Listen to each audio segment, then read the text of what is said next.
Good morning, good afternoon, good evening. Welcome to another exciting meeting at Interpersonal Toastmasters. Let me invite our Toastmaster of the day, who is going to carry you or push you through those scary stories of Halloween. Let me invite Toastmaster Grace as the Toastmaster of the day. Over to you, Grace. Thank you, Toastmasters Raghu. So my name is Grace Kirtom. I will be your Toastmasters today and welcome everyone. Today's meeting is Halloween or Halloween party. Halloween, as we all know, is a widely celebrated celebration in most Western cultures, especially here in the United States. I don't know, I'm gonna ask people who are here who may be celebrating Halloween. Maybe they can share what will be their costumes or what parties are they gonna attend to. So let me call on Suzanne. Do you have any Halloween plans? The only Halloween plans I have are to sit in this room on Zoom and visit any club that wants to celebrate Halloween. I'm long past the day of trick-or-treating. I don't even plan to open the doors to the poor little tykes, because if I buy a little half a pound of candy and there's nobody comes to the door, it can apply 10 pounds directly to my hips. So I'm not even going to be entertaining that process. It'll be a fun day on Toastmasters Zoom meetings, and that'll be the extent of it for me. Thank you, Suzanne. I think I can come there and get all the candies if no one's gonna come do trick or treat in your house. How about you, Piyush? Do you have any Halloween plans? Yeah, we usually have people sign up within our apartment community to for the trick and treating. So that way people know which houses the kids can go and knock for the trick and treat. And in general, sometimes I tend to go look for the houses. There are people who specially decorate their houses.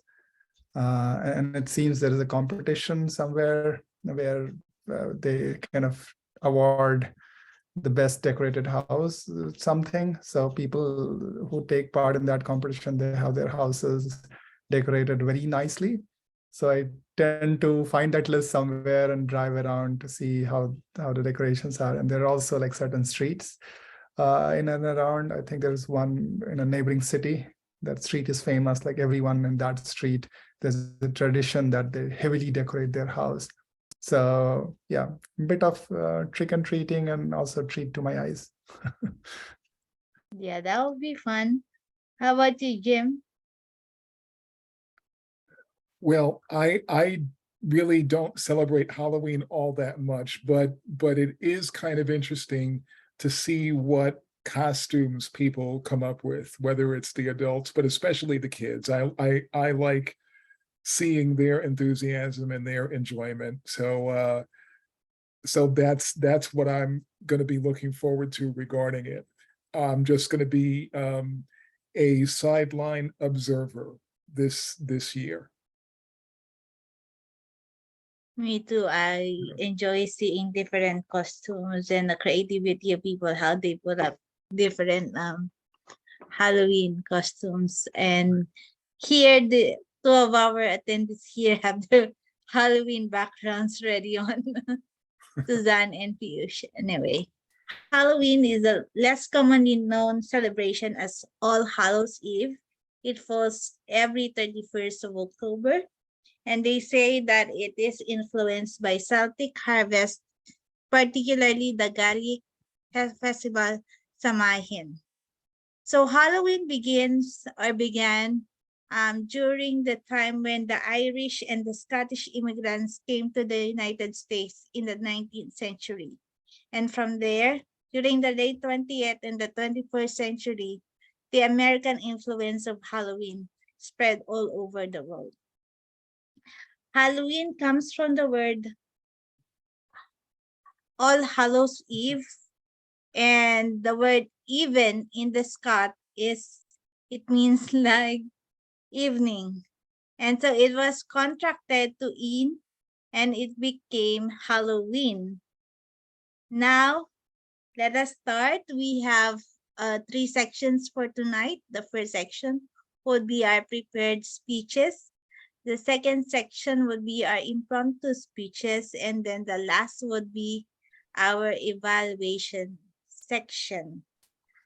Before we begin, let me call on some of our role players for tonight.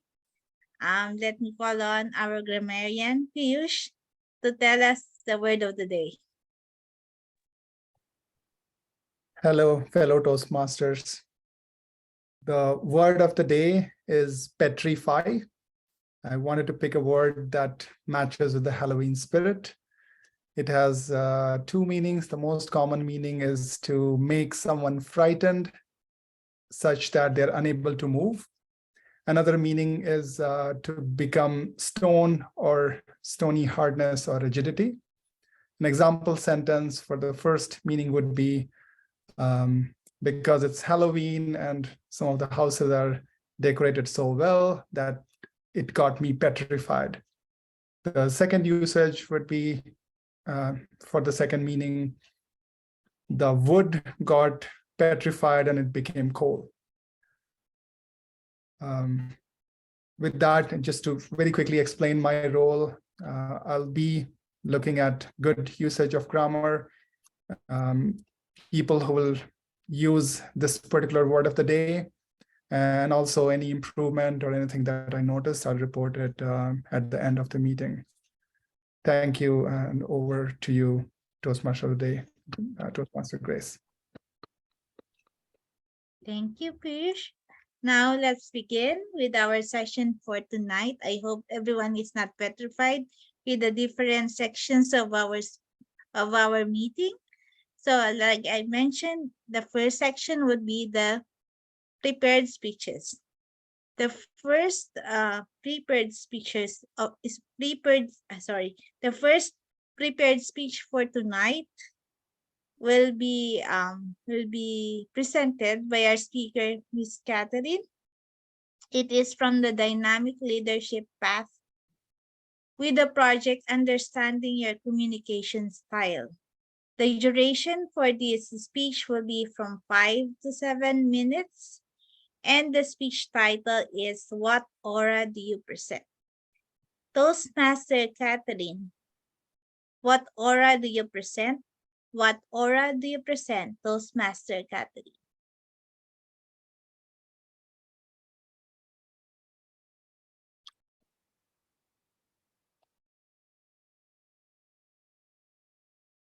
Catherine, you need to unmute. Sincere apologies, Toastmaster. Thank you. Okay. When I was a little child, I suffered hearing impairment on my right ear. When this diagnosis came, I was almost a teenager, and I reflected back on my upbringing.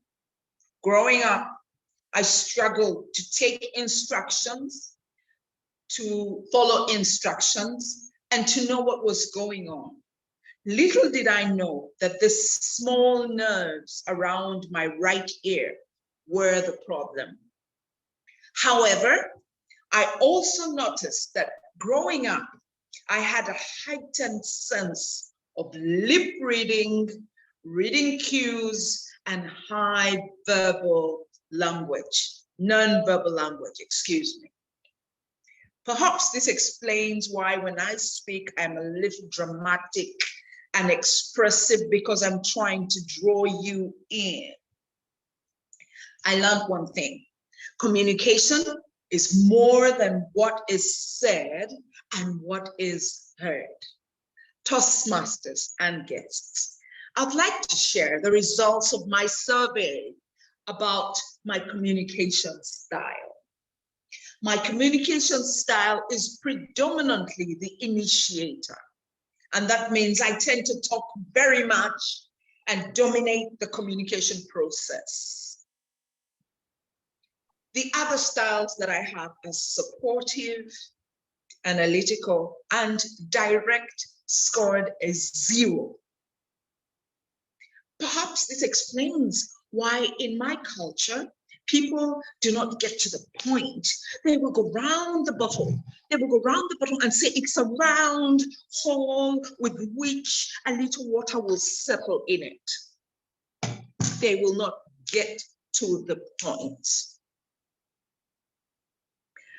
When I grew older, I happened to visit the United States, and a Samaritan took us through hearing testing.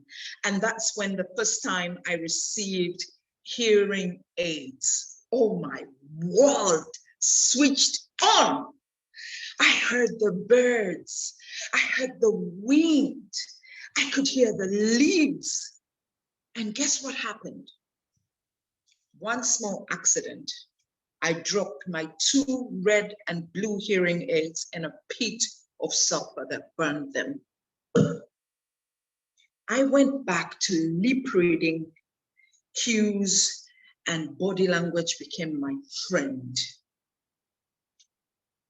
Toastmaster and guests, my style has taught me a few things.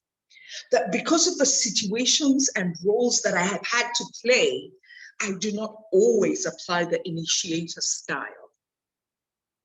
In fact, many a times as an initiator, I have been repelled, rejected, and shunned because I was not understanding, I was not cooperative, and I did not want to bring cohesion on the team. So what have I done? As a wife, mother, daughter, and sister, this style was not applicable. My friends who lost her husband just needed me to sit quietly, and that was enough. My toddler, my son, just needed mommy's hug, and that was enough. My husband needed a listening ear, not the solution, and that was enough. However, as a board and team member, I faced very sensitive and very critical meetings that required a direct input, that required analytical minds.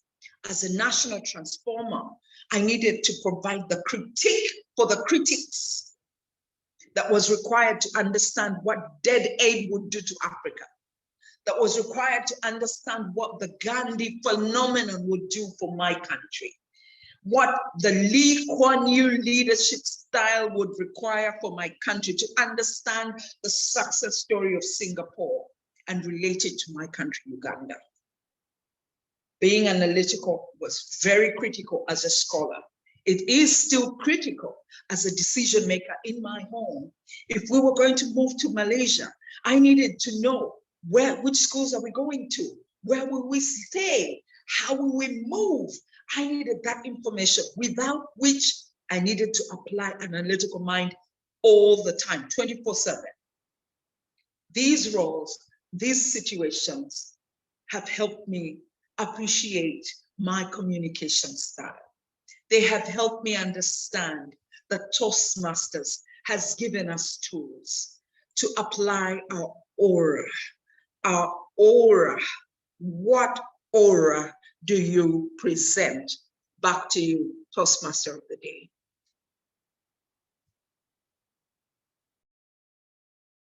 Thank you so much, Toastmaster Catherine, for that wonderful, wonderful speech. Now, let's move on to the second prepared speech for the night. It will be from the Pathway Engaging Humor. It's an icebreaker speech. The speech duration will be from 4 to 6 minutes. Speech title, Who Am I? It will be presented by our speakers, Distinguished Toastmaster Susan. Distinguished Toastmaster Susan, who am I? Who am I? Distinguished Toastmaster Susan. Before we begin, I should have asked earlier, but Raghu, could you make sure that I could share slides? It is disabled. Give me a minute. Yes, thank you. So good to start. Can I ask a question, please? Yeah. Yes. What's the time on the speech? 4 to 6 minutes. 4 to 6 minutes? Right. Okay. Thank you. Ladies and gentlemen, fellow Toastmasters and honored guests, today I am going to share a little bit about who I am. So I ask myself the question, who am I? And how can I best share this with you? Well, I'm going to share where I am from geographically, and then I'm going to share with you what's my why, and some of the names that I have accumulated through the years. Now, first off, I am from the United States. So that makes me a US citizen. More specifically, I was born in the state of New York. So that would make me a New Yorker. More specifically, I was born in a borough of New York City called Brooklyn. And that would make me a Brooklynite. As a youngster, we moved out to the suburbs of Suffolk County, and I lived in various places throughout Long Island. And that would make me a Long Islander. But so is Brooklyn, as I recall. Having been there for most of my life, as you can see, I lived very near to the shore, both on the north side, which was bordered by Connecticut and the Long Island Sound, and the south shore, which was the Atlantic Ocean and the inlets. I was so near the beach all the time that one might actually call me a beach bum. For a very short period of my life, I did move up to a place called Poughkeepsie. It is for Marist College. And I must tell you, it's about 2 hours north of New York City. I was petrified to be away from home for the first time in my life. And I was now known as an upstater, unlike those from Long Island who were downstaters. This was very different. I picked up the accents from those students that I was around, and my family made fun of it. The college that I went to, Marist College, was a private school, Catholic, although I was not Catholic. And this school is now 3 times the size it was when I attended. You can see those tall buildings over in the back. That was one of the dormitories that I lived in, but there was another one a little smaller, and it was an opportunity for me to be one of 50 girls allowed into a formally all-boy school. I didn't do it on purpose. I don't know how it happened, but I was up there as one of 50 girls, 950 young men on campus. One might say I was a pioneer coming up at that. Then I earned my degree in mathematics, a Bachelor of Arts. So I could now be called a college graduate. I took a minor in secondary education, but I really didn't do anything with that. I never became the teacher I had desired to be since I was 4 years old, even before I started school. I then went on to get a Master's of Business Administration from Webster's University.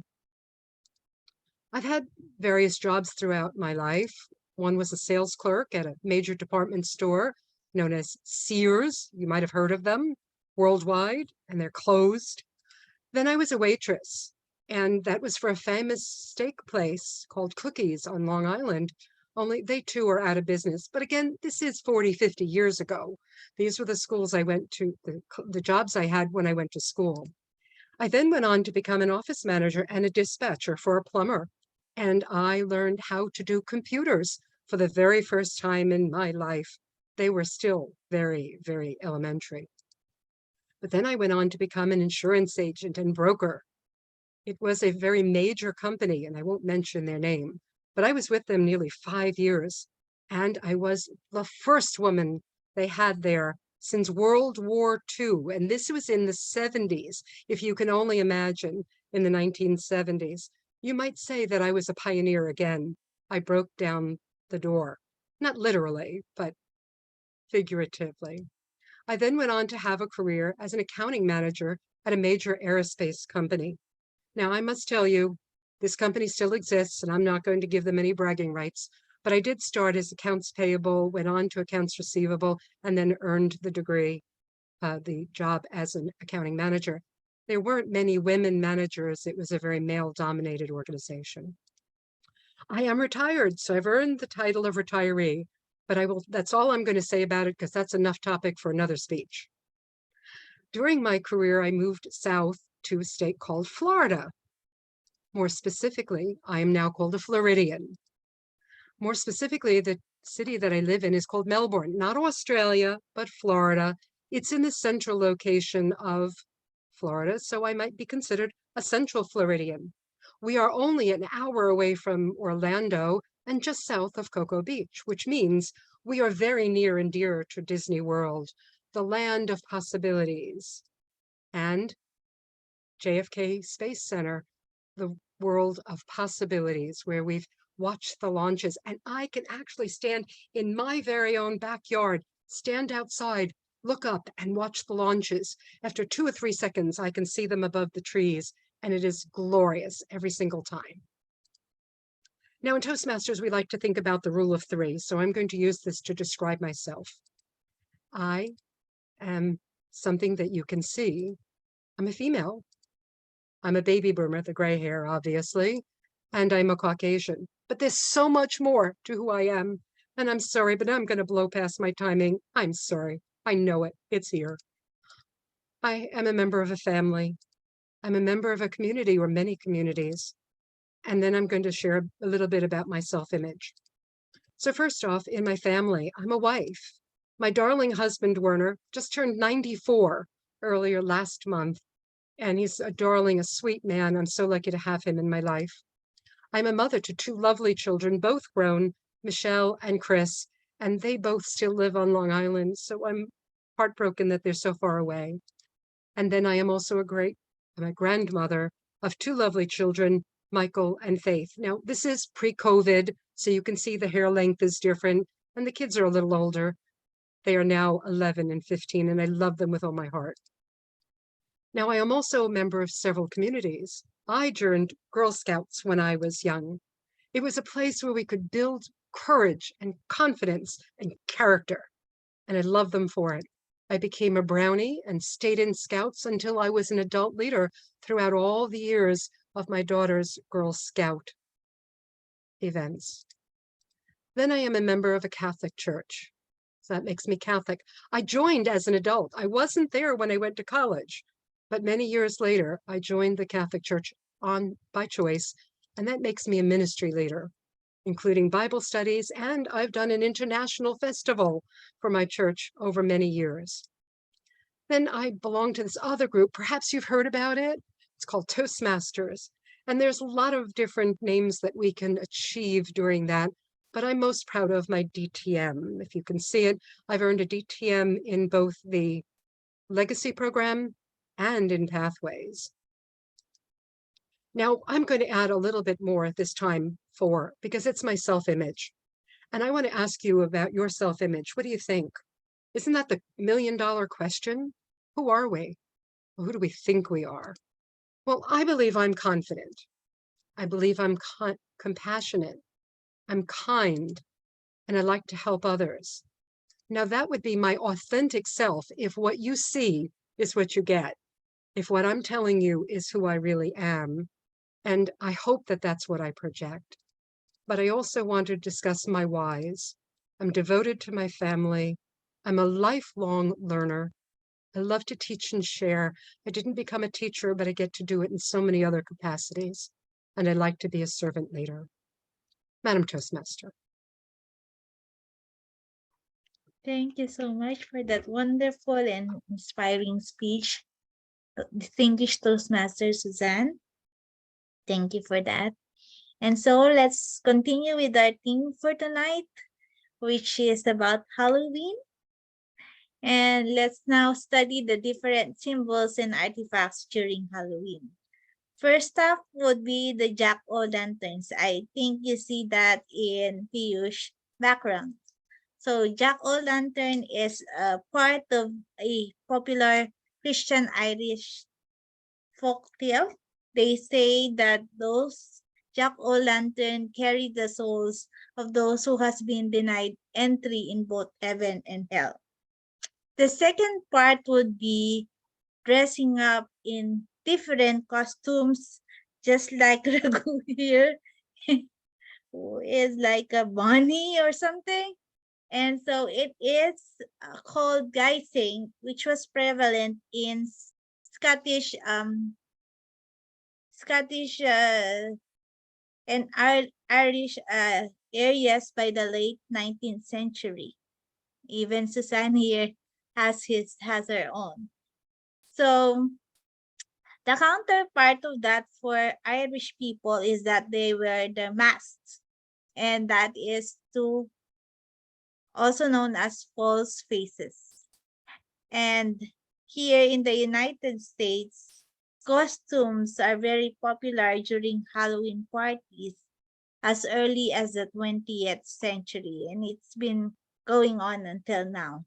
The last symbolism is popular in the United States, which is trick or treating. It started around the 1920s and also in the 1930s, where small kids knock at their neighbors' houses to ask for treats. Now, if they are not given any treats, they are allowed to do some tricks or a small mischief to annoy that person's house. So that's it for our Halloween theme.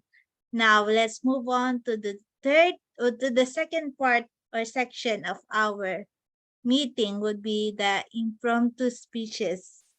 And please welcome our table topic master, Raghu, for the impromptu speeches. Thank you very much, Grace. Trick or treat. Give me something good to eat. Give me candy. Give me cake. Give me something sweet to take. Trick or treat. Give me something to eat.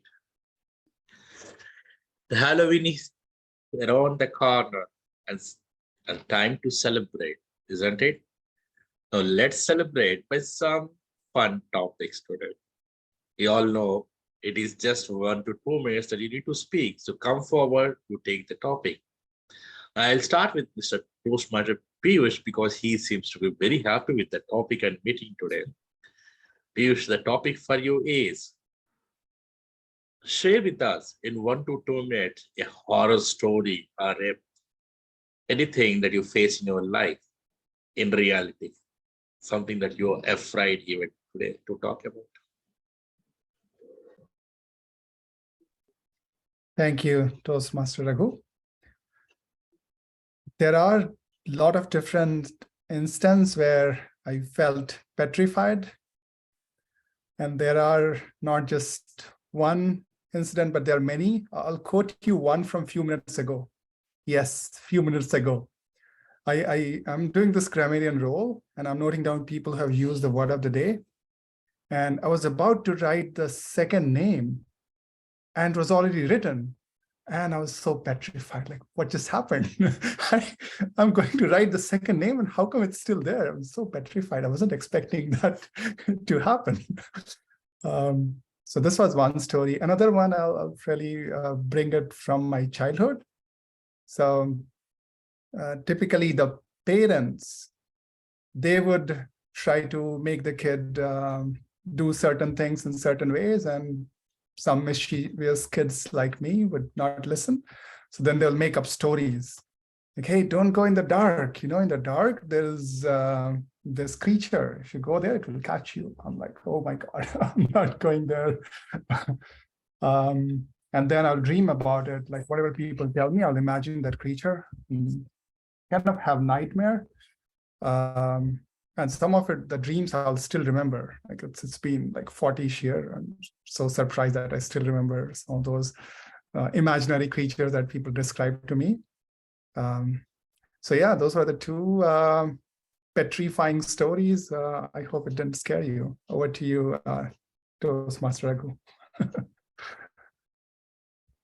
I'm petrified by the usage of the word of the day, petrified by our grammarian who introduced the word of the day, petrified.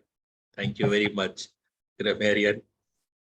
Well, let me ask our friend Toastmaster Jim. Yes. Jim, as a kid, did you ever scare anybody to their wits? Did you ever scare anybody to their wits in your childhood, Toastmaster Jim? I don't believe so. However, there is one occasion that I don't remember, but my brother and some other kids around me at that time, they tell me about. This is when I was very young, maybe 5 or 6 years old. And we lived in a place called Rockville Center. It's on Long Island, not far from where Susan grew up.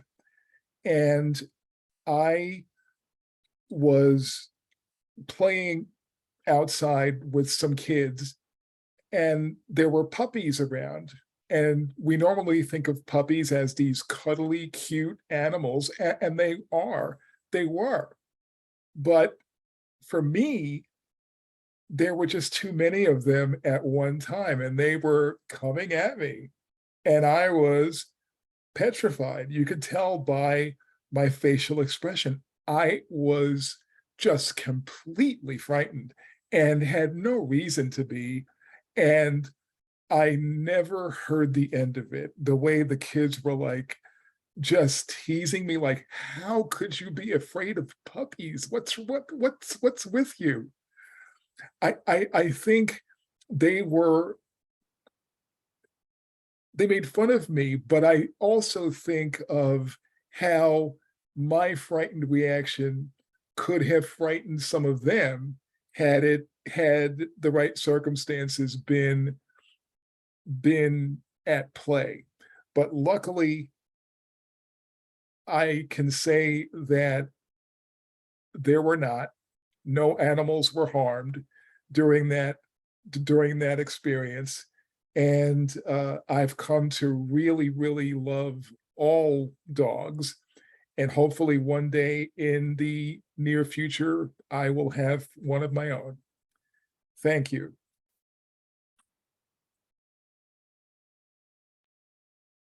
Thank you, Toastmaster Jim. Trick or treat, give me something to eat. Toastmaster Christine, tell me a story that you heard about a ghost or some negative energy that you heard in your locality. Thank you, Mr. Table Topic Master. As a child, during this time, my father will make sure that we're in bed before the fireworks start. And I remembered one night in particular, I heard this boom. So I pulled the cover over my head, then I heard boom, boom, boom. So I dove under the bed with the cover in my pillow,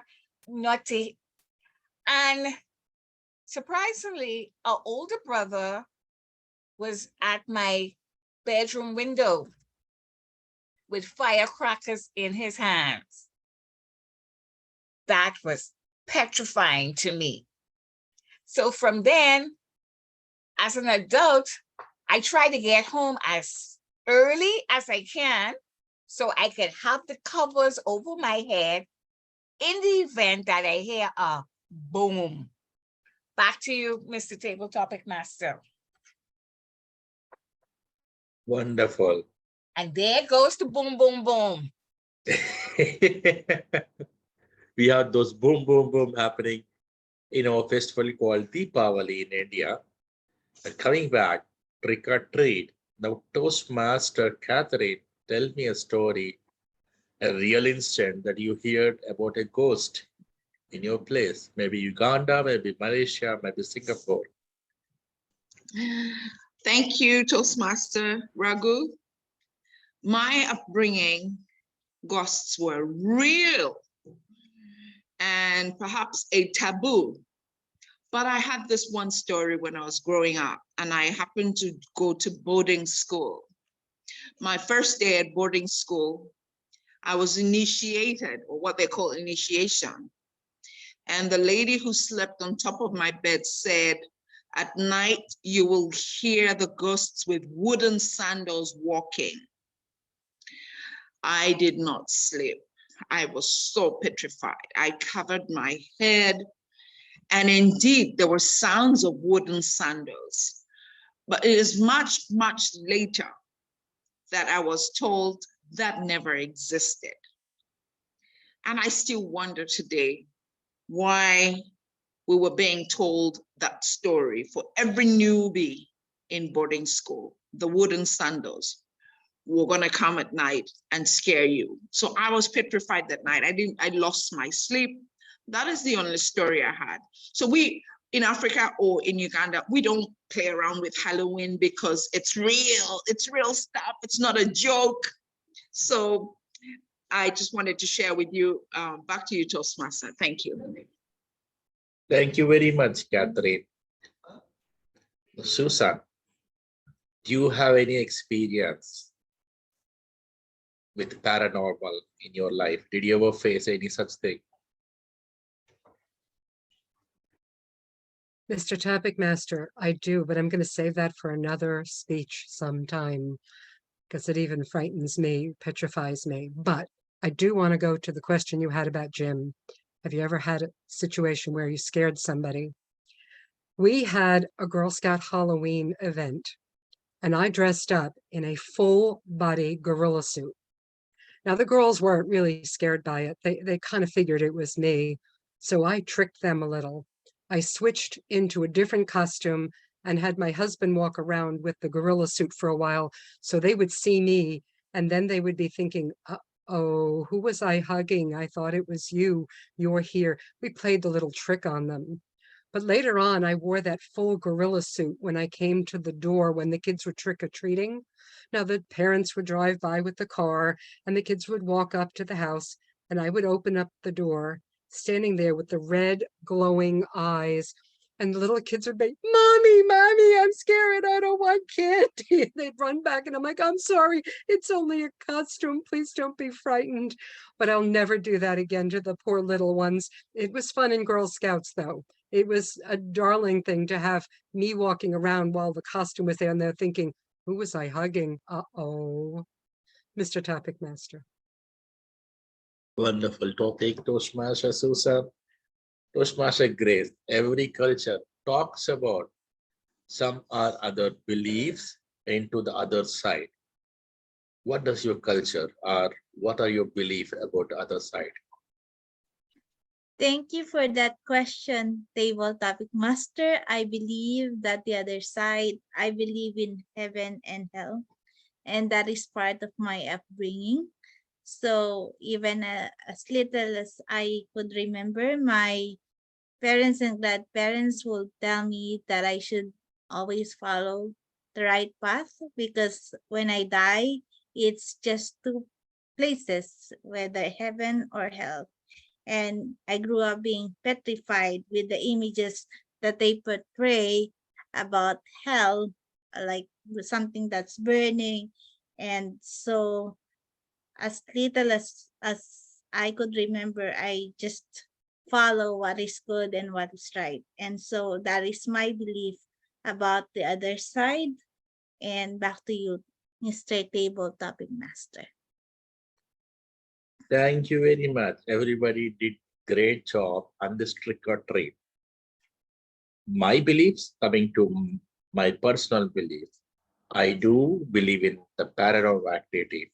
Let me share one experience before I close my topic session. I was in my teenage and one day my sister's friend came to visit us at home. And we were walking her back to our home and in the way, some foe just came pushing me into the bushes nearby.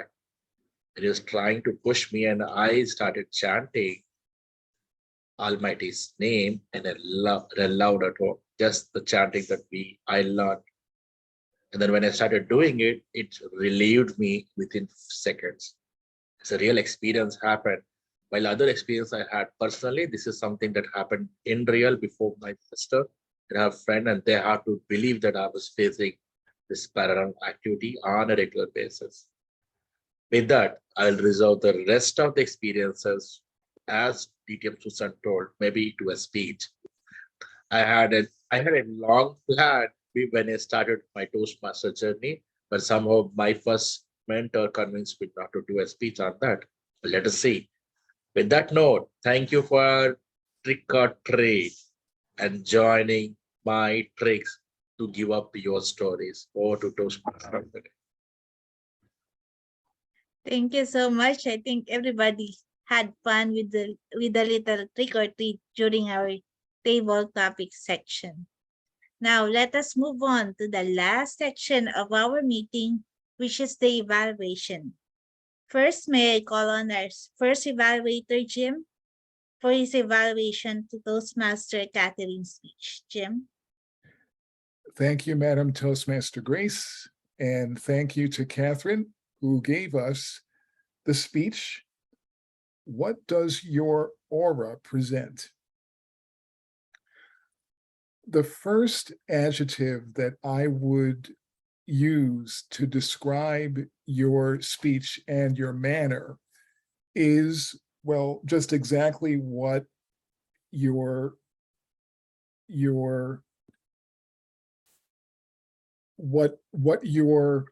Pathways project was about: dynamic leadership. You project dynamism, and you showed that in terms of the way you stood, the way you gestured, and so forth.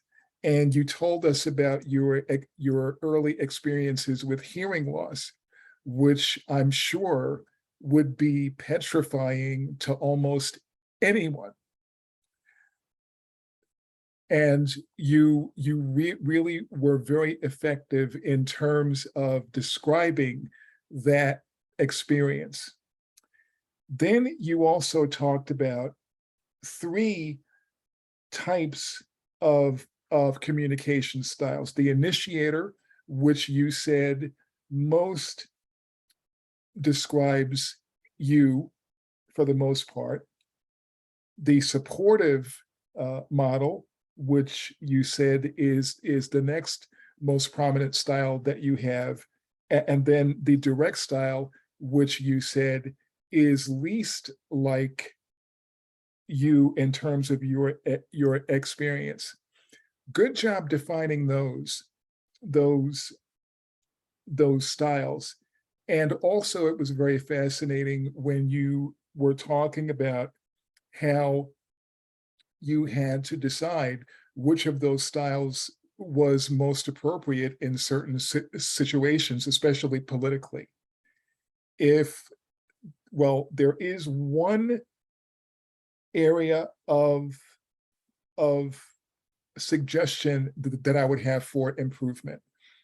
And I would have wanted, or I was listening for a definition of what's your definition of an aura?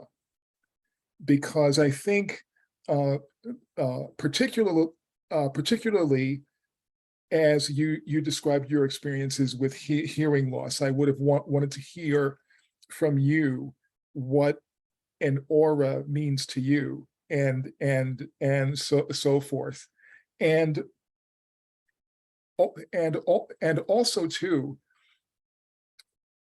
how do you believe that you most present yourself? A statement along those lines, I think, would have made this excellent speech even more powerful for us. But I thank you for giving it, and I hope that you could give it again, particularly about when you had to decide whether to move to Malaysia, or, that's fascinating. That's another speech. So hopefully we can hear that at some point. Thank you.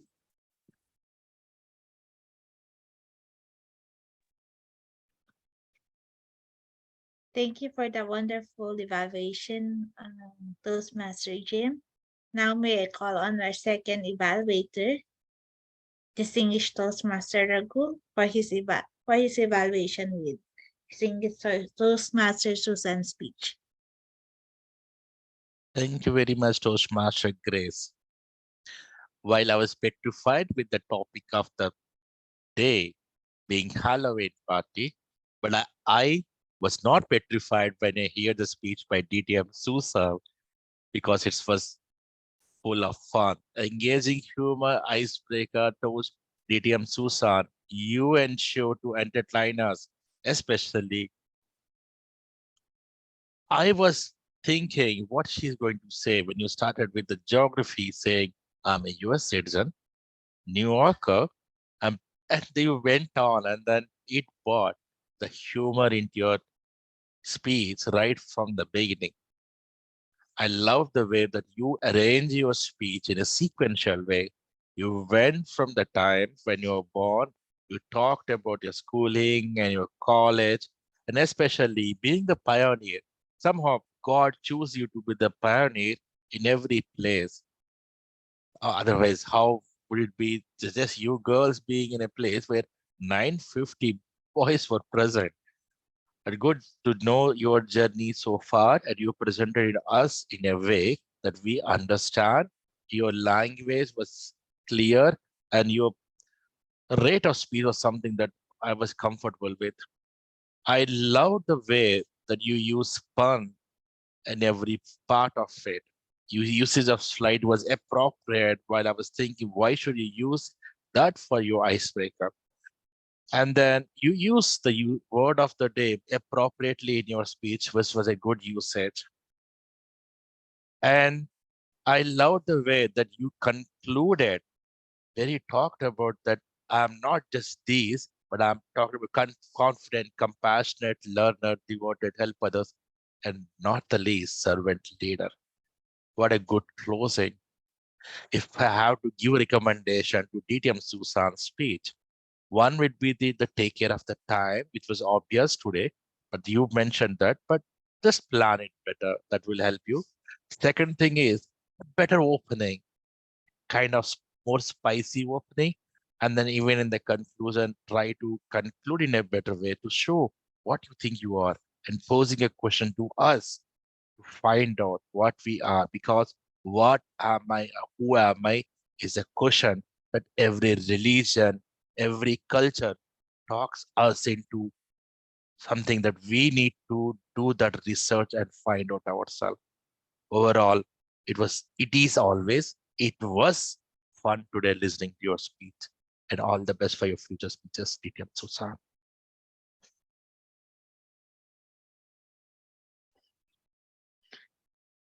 Thank you for that amazing feedback, DTM Raghu. Now let's call on the other facilitators of our and role players of the day. May I call on our grammarian, Piyush. Thank you, Toastmaster Grace. I thought that the word petrified might not be very commonplace, but it seems everyone used it. Congratulations for that. And some people, Raghu, he used it like 3-4 times in a sentence itself. So multiple usage of the word petrified by everyone. Thank you so much for doing that. To note some good usage of grammar or phrases, or in general, some of the terms that I personally do not use or use very less, even though I know that those words and phrases exist, I would like to call them out here. So, Catherine, you have used the word, the phrase, little did I know. Sounds a bit poetic, music to my ears. Something I would like to use in future or during my speeches or in general when I talk. Oh, sorry. Okay, I'll wrap it up. I realize that I have less time. Some of the other good usage were a heightened sense of nonverbal language, draw you in, repeal, rejected, shunned. Susan, you had a lot of really good words that I learned today. Long Islander, Brooklynite, retiree, Central Floridian, baby boomer, Caucasian, Catholic, ministry leader. There are a lot of other things. I've really put them in my report and sent it across. Grace, you have used the word as little as I could remember. Raghu, you had this phrase, I started chanting and it relieved me. Jim, you have used the phrases, the way you stirred, the way you gestured. And then you also said it was very fascinating. Some of the alternate usage or improvement that I may note, Catherine, when you said the other styles I have, and you mentioned A, B, and C, and the third style, I think you joined the sentence, you said scored a 0. You could have two sentences, like these were my 3 style, and the third style scored a 0. Susan, you have used the word they too are out of business. Somehow I think an alternate sentence could be they too went out of business, but I'm not sure if one is better than the other. Jim, you have used brother from my other kids. I wasn't sure if that's what you meant. Maybe you meant brother's kid. Who gave us the speech? It could have been you delivered the speech, just an alternate way of saying the same thing. Christine, you said, I go under the bed. It could be, I went under the bed. A older brother, it could be an older brother. Raghu, I think I got one place where you said experience with paranormal, and I was expecting to hear experience with paranormal activity. That's all for my report today. Back to you, Toastmaster of the day, Grace. Thank you for that Lamarian's report, Toastmaster Piyush. Now I call on Toastmaster Catherine for her timers report. It's Christine. Christine. Sorry, Yeah. Toastmaster Christine for her report. Sorry. Thank you. The meeting was called to order at 9:30 my time. The word of the day lasted for 1 minute and 15 seconds. The first speaker, Toastmaster Daphne, spoke for 5 minutes and 41 seconds. The second speaker, DTM Susan, spoke for 8 minutes and 40 seconds. The table topic session, the first speaker spoke for 1 minute and 30 seconds. The second speaker spoke for 2 minutes and 19 seconds. The third speaker spoke for 1 minute and 19 seconds. The fourth speaker spoke for 1 minute and 18 seconds. The fifth speaker spoke for 1 minute and 24 seconds. The sixth speaker spoke for 55 seconds. And the last speaker spoke for 1 minute and 15 seconds. The evaluation of the first speaker, Toastmaster Jim, spoke for 3 minutes and 38 seconds. The evaluation of the second speaker, DTM Rarush, pardon me if I didn't get your name correct, spoke for 2 minutes and 49 seconds. The grammarian spoke for 3 minutes and 13 seconds. Sorry.